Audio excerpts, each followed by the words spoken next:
아까 님 재테크 얘기하다가 저는 그게 좀 궁금해요. 그러면 형은 유통을 해가지고 이제 돈을 번다고 했잖아요. 3, 4%가 진짜 확실하게 벌어지는 거예요? 확실히 벌어지지. 유통을 하면? 벌어지지. 근데 사람들이 문제는 뭐냐면은 이 3, 4%가 엄청난 큰 숫자인데 그걸 너무 낮게 해요. 보통 예금 금리를 쳤을 때 6%야. 새마을 뭐 강원도 막 이런 데다가 하면은 6% 준다 하더라고. 근데 되게 거기까지 가서 할 일이 있어요? 아니지. 잘 생각해봐봐. 이거 큰일 났네. 보통 이 시장에서 예금 금리가 4.5에서 5%를 주거든. 근데 예금을 보호해주는 게 5천만 원이잖아. 1% 때문에 가냐 안 가냐거든. 5천만 원 10%면 500만 원이고 1%면 50만 원이란 말이야. 그러네. 그러면 강원도 갔다 오는데 얼마 들어? 뭐 10만 원이면 갔다 오겠지. 최대 10만 원, 최대. 그러면은 50만 원인데 5천만 원을 내가 예금을 서울에서 내 집 앞에서 하는 거라 강원도에서 하는 거라 강원도 가야지. 왜냐면 여긴 6%고 여기는 동네 앞에서 하면 5%란 말이야. 그럼 이 1%가 엄청 큰 거야. 50만 원이잖아. 내 차비 빼고도 밥 먹고 나서도 30만 원 남네? 근데 귀찮잖아요. 에헤이 이거 큰일 날 사람이네. 이제 숫자는 그렇다는 거지. 1% 때문에 강원도 가야지. 진짜 나 가려고 생각하고 있거든. 새마을금고 강원도에서 예금리를 나는 이제 보는 데가 이제 마이뱅크라고 하는 데서 예금리를 이제 보는데 이제 모르시는 분들도 많아가지고 근데 너도 아마 저축을 한다라고 하면은 저축을 뭐 적극적으로 장려하는 건 아니지만 그래도 예금을 자유적금이라고 치자고. 그러면은 6%를 주는 데가 있어. 강원도 철원에 새마을금고를 가야 돼. 근데 말한 것처럼 5천만 원 예금자 보호가 되니까 5천만 원을 넣는다라고 하면 집 앞에서 하면은 4.5% 지금 보니까 경기 수도권은 이제 5% 이하네. 그럼 5%라고 치자고. 안양에서 5%를 주네. 5천만 원이면은 1%만 하더라도 50만 원이란 말이야. 이게 귀찮으면 안 돼. 돈을 저축을 하고 모으는 데 있어서는 이 1%가 엄청난 거거든. 근데 어쨌든간 저 가면은 6%를 이제 받을 수가 있다는 거지. 근데 이거는 1년에 6%인 거고. 그러면 따지고 보면은 한 달에 0.5%밖에 안 돼. 근데 예를 들어서 이 신라면을 사서 판다. 그러니까 신라면이 요즘 이제 기본 한 개에 이제 한 1,000원 정도 하거든. 마켓 수수료나 이런 것들도 다 있겠지만은 그런 건 일단은 다 빼고 내가 950원에 살 수 있다면 실질적으로 그렇게 매입은 할 수가 있거든. 그러면은 신라면 하나 사가지고 팔면은 5%가 남는 거야. 그러면 예를 들어서 5천만 원어치를 내가 샀어. 그러면은 250만 원은 벌 수가 있는 거지. 그런 식으로 이제 가는 건데 쉬운 건 아니긴 해. 하지만은 그래도 내가 어느 정도 노력을 하면은 이제 예금을 하는 것보다는 이 5%라는 숫자가 엄청나게 크기 때문에. 신라면 같은 걸 하면은 5% 받는 게 월마다 받을 수 있다고. 그렇지. 맞지? 신라면은 솔직히 5%는 아니고 한 3% 정도 더 이상 떨어질 일이가 없다 보니까 한 3% 정도. 5천만 원을 이제 샀다라고 하면은 150만 원 정도. 이제 그렇게 보고선 들어가는. 근데 우리가 보통 형은 이제 중국 구매 대행을 하지만은 중국 구매 대행 같은 경우에는 마진율이 보통 한 20% 전후하거든. 근데 사람들이 10%만 돼도 엄청나게 막 뭐 마진이 안 나와요 막 그러거든. 근데 이거 1, 2%가 엄청 크거든. 저 같은 사람은 아까 형이 5천만 원 얘기를 해서 그런데 사실은 그 정도 돈을 우리는 모으지를 못해. 그치. 많아봐야 한 1,000만 원 정도 모았는데. 그치. 만약에 형이 지금 그 시드머니가 지금 1,000만 원이 있어요. 그럼 형 이렇게 1,000만 원 가지고 뭐 할 거야?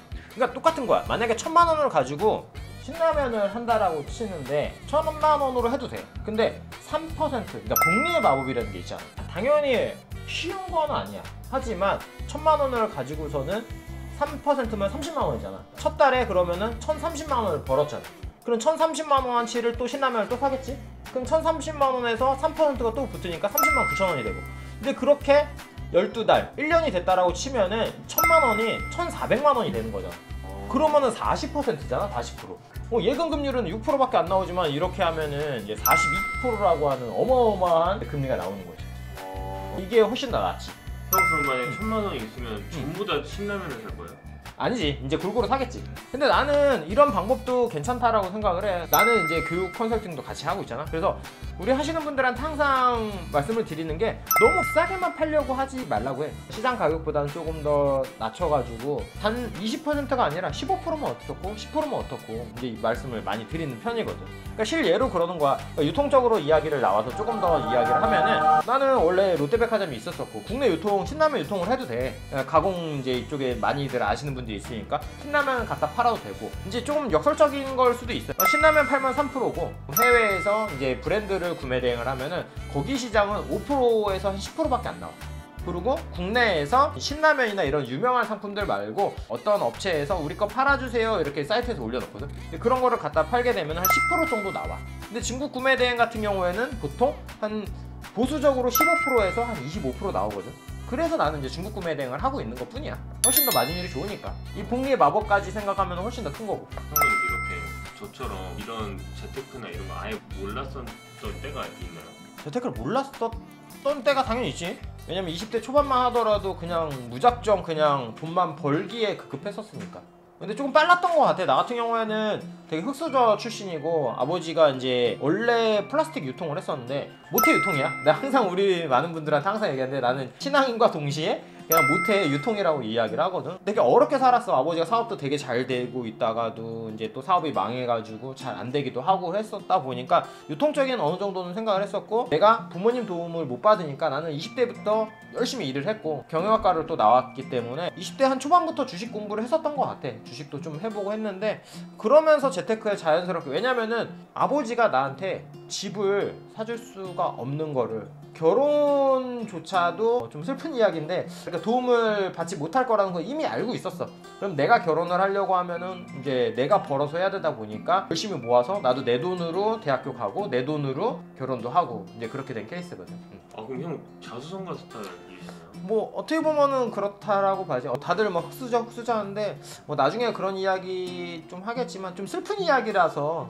왜냐면은 어디 가서도 잘 이야기를 안 하는 것 같아. 왜냐면은 다른 사람들이 봤을 때 다 이제 먹고 살만해 보이니까 아 저 사람은 뭐 더 힘든 과정 없겠지라고 했는데, 지금 이야기하지만 되게 어렵게 살았어. 유년 시절 되게 어렵게 살아가지고 부모님들 때문이라도 원래는 이런 이야기를 별로 하고 싶지는 않은데, 왜냐면 되게 가슴 아파 할 테니까. 형도 되게 어렵게 살았어. 어렵게 살아서 자수성가 해가지고 지금 열심히 달리고 있는 중이야. 그때 후회하는 뭐 두 가지가 있다면? 내가 진짜 제일 후회하는 게 있어요. 대학교를 다니면서 영업도 같이 하면서 힘들게 살았어. 여러 가지 투잡, 쓰리잡을 했었었는데 그때 당시에 03학번이란 말이야. 그때 당시에 영업을 하면서 한 달에 300에서 500만 원을 벌었어. 되게 많이 벌었어. 근데 그때 당시에는 가난이 너무 싫고 갑자기 큰 돈이 들어오다 보니까 좀 많이 흥청망청 썼었어. 주제 넘게 좋은 차 끌고 다니고 20대 때지. 그랬는데 지금 그게 너무 후회되더라고. 그 욜로라고 하는 거야. 내가 그때 당시에 똑같았어. 요즘 젊은 친구들처럼 나도 집을 살 수 없을 거라고 판단을 하고 그냥 열심히 써버렸어 그냥. 근데 그게 너무 후회스럽더라고. 그때 조금 더 아꼈으면은 하는 그런 후회? 그러면 그때 흥청망청 쓰고 있는 형한테 뭐라고 할 건가요? 정신 차리고 돈 모아라. 뭘로 모아라? 유통으로 모으는 것도 좋은데 일단은 가장 현실적인 거는 소비를 줄여라. 그러고 나서 뭐 시드가 없다, 잘 생각해보면 당신이 쓰고 있어서 그런 거야. 나한테 한 소리야. 네가 돈을 써서 없는 거야. 시드를 모으기 위해선 당연히 절약을 해야지. 소비를 줄이고 시드를 모아서 집을 사자. 집을 사는 건 다들 아마 목적일 거고 유통을 해라. 지금은 부동산 이게 제일 안 좋은 안 좋지 안 좋지. 근데 그렇게 생각해. 지금이 기회라고 생각을 하는 거야. 왜 지금 그러냐면 지금 미국이 지금은 제일 불황기잖아. 제일 안 좋은 시기잖아. 그러니까 미국에서 더 이상은 고점은 못 찍어. 왜냐면은 어느 정도 다 해결이 됐어.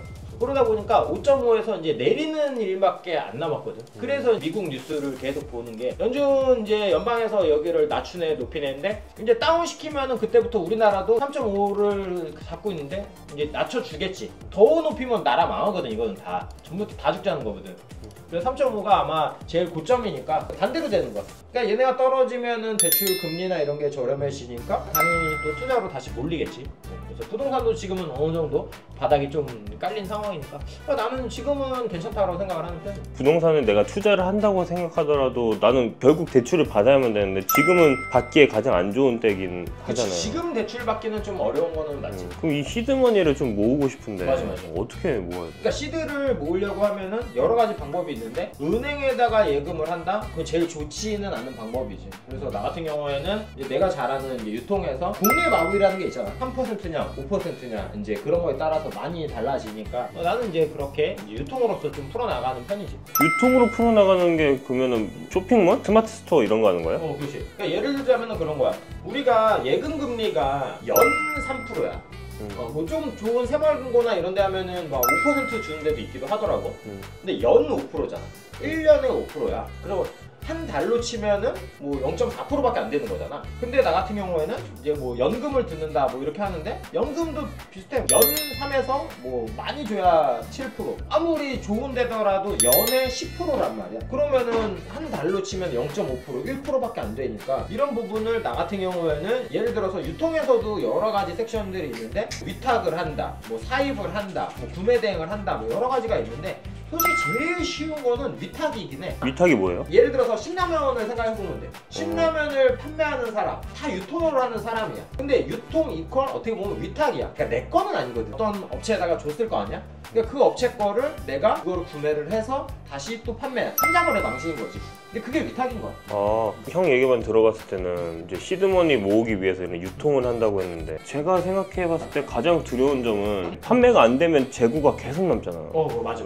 그러면은 오히려 시드머니 모으려다가 그냥 망해버리면 어떡해요? 그래서 그런 부분에서 양날의 검인 게 중국에서 사입을 하는 게 솔직히 주식에서 얘기하는 게 하이리스크 하이리턴이라고 하잖아. 고수익을 원하면 그만큼 대가는 따르기 마련이거든. 그래서 제일 마진이 좋은 거는 중국에서 물건을 사입을 해서 판매를 하는 게 제일 좋아. 예를 들어서 이런 케이스 같은 경우에는 원가가 뭐 500원, 1000원밖에 안 할 거야. 그럼 500원, 1000원밖에 안 해, 중국에서는. 하지만 그거를 우리나라에서 팔면은 뭐 최소 5,000원에서 만원, 비싸게 팔 땐 2만원까지 팔겠지. 근데 그런 거는 소비자가 갑자기 이게 기종이 변경이 되거나 그러면 아무것도 안 사버리면은 그냥 제로가 돼버리는 거거든. 아무리 저렴했던 거라도. 근데 예를 들어서 그러니까 위탁에서도 제일 안정적인 상품이 국내 가공 상품이야. 예를 들어서 뭐 제주의 삼다수, 물, 뭐 신라면 이런 거는 소비자들이 계속 지속적으로 구매를 하는 거거든. 절대 안 팔리진 않아. 근데 다소 가격은 조금 조정은 받을 수 있지만 그렇게 해서 다 유통은 된단 말이야. 안정적인 상품이다 보니까 이 신라면 자체가 1,000원이라고 쳐? 근데 그거를 950원에 사는 거야. 그러면은 이것보다 떨어지진 않아, 가공 상품이. 왜냐면은 라면 가격이 우리도 뉴스에서 보면은 제일 먼저 나오는 게 라면 가격이 올랐다, 쌀 가격이 올랐다, 이런 거 제일 먼저 나오잖아. 950원에 사서 1,000원에 파는 거야. 떨어질 일은 거의 없어. 대신에 마진은 한 3%? 5%밖에 안 되지. 하지만 연금을 드는 것보다 훨씬 낫다는 거. 그래도 한번 사서 팔면은 3%에서 5%니까.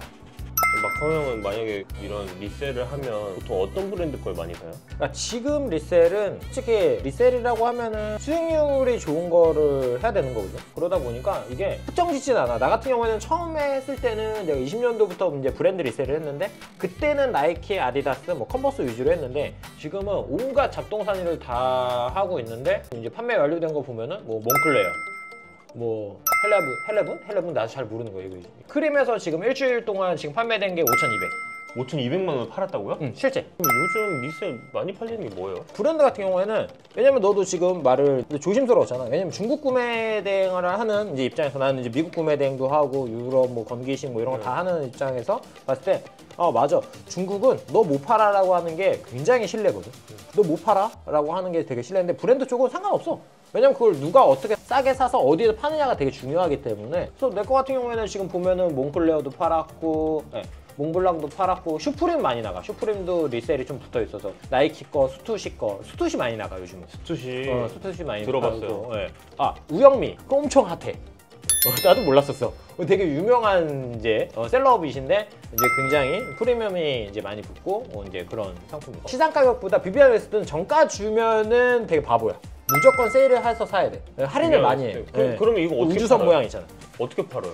그거는 이제 크림에서 사서 스마트 스토어에 팔 수도 있고 아니면 쿠팡에다 팔 수도 있고 11번가에 팔 수도 있고 반대로 쿠팡에서 있는 거를 크림에다 팔 수도 있고 이제 이제 마진을 보는 거야. 근데 제가 궁금한 게 뭐냐면 아까 말했듯이 비비안 웨스트우드는 정가 주고 사면은 바보라면서요. 그러면은 인터넷에 널려 있는 시장가가 사람들이 정가에 안 사고 싶어 할 거 아니에요. 그렇지. 그러면 내가 어떻게 이걸 마진을 붙여서 팔아요? 그게 이제 노하우지. 그게 내 노하우지.